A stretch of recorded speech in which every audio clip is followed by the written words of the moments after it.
भाई Mecca Medina Amarnath चाहे काशी धाम छुड़ानी हो, मक्का मदीना चाहे काशी धाम छुड़ानी हो, शिवा गुरु के और जगत में ना करनी पूजा पानी हो, ना करनी पूजा पानी।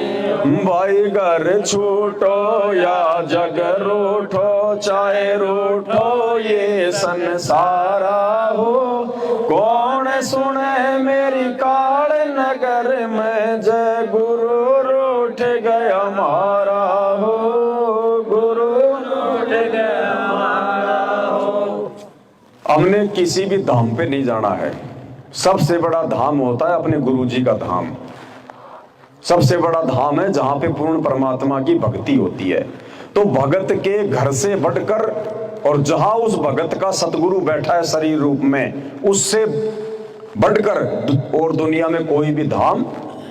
तो आज से पहले जितने भी धाम बने हुए हैं, बद्रीनाथ, केदारनाथ, नीलकंठ, अमरनाथ, श्यामजीर, हनुमानजीर, मेहंदीपुर, फलाना और दिखना, अब हमने कहीं भी धक्के नहीं खाने। जो गुरु जी ने बता दी हमने वही भक्ति करनी है। अब किसी आदमी का किसी डॉक्टर के पास कोई इलाज चल रहा है, तो वो आदमी किसी और डॉक्टर से जाके उसका इलाज लेता है क्या?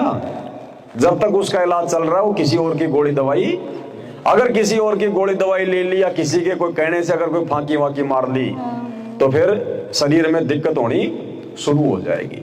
तो जिस डॉक्टर से हमारा इलाज चल रहा है उसी डॉक्टर के हमने परहेज निभाने, उसी डॉक्टर की हमने गोली दवाई खानी है, तो ही हमारा रोग। तो जब हम गुरु की शरण में आ जाते हैं तो गुरु हमारे जन्म मरण का डॉक्टर है। ये रोग मिटाने का, जन्म और मरण का भयंकर रोग जो हमें लगा हुआ है। तो रामपाल जी भगवान की। तो अपने गुरु के अलावा हमने किसी की भी बातों में नहीं आना है। चाहे कोई फ्री का ट्रैक्टर करके क्यों ना ले जा रहा है कि चलो वहां पे स्वामणी करके आ रहे हैं, आ जाओ शाम को आ जाएंगे। बोले भाई तू कर, तेरी स्वामणी कर, मन ने कोई लेना देना ना, बिल्कुल ही नहीं। अब नहीं भाई, बहुत धोखा खा लिया, अब धोखा नहीं खाएंगे।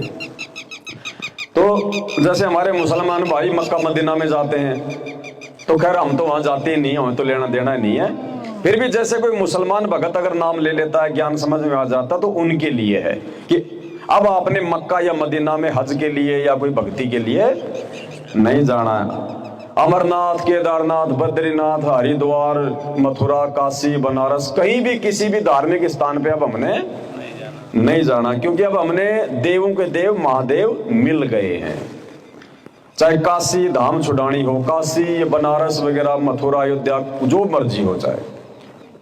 और काशी धाम यानी हमारे गुरु, छुड़ानी धाम यानी हमारे पूज्य गुरुदेव जी ने छुड़ानी से अपने मार्ग को जो है शुरू किया था। तो हमने वहां भी नहीं जाना है, छुड़ानी वाडानी में भी नहीं जाना है। यानी छुड़ानी में उस समय तक कुछ लाभ था जब तक वहां रह के हमारे गुरुजी सत्संग किया करते थे। अब गुरुजी छुड़ानी में नहीं है तो फिर हमें क्या मिलेगा वहां पे, बताओ। अब कोई आदमी है भाई, कहीं कोई सत्संग है या कोई ब्याह शादी है, और हलवाई उसने भट्टी बना रखी है और वो जलेबी उतार रहा है, खीर उतार रहा है, लोग खा रहे हैं। तो जब तक वो हलवाई वहां है और वो भट्टी चालू है, तब तक तो लाडू मिलेगा, जलेबी मिलेगी, खीर मिलेगी। अब वो काम पूरा करके ब्याह शादी पूरी हो गई, वो भट्टी उठी भी फोड़ दी, वो हलवाई भी कहीं और चला गया। अब कोई चले कि चल रहे वहां पे हलवाई था और भट्टी थी, चल वहां पे खीर खा के आएंगे। अब ना वहां भट्टी ना वहां हलवाई, तो वहां खीर मिलेगी, लड्डू मिलेगी। तो जिस धाम पर आपका गुरु नहीं है, उस धाम पर मत्था टेकने से आपको सिवाय नुकसान के और कुछ भी नहीं मिलेगा।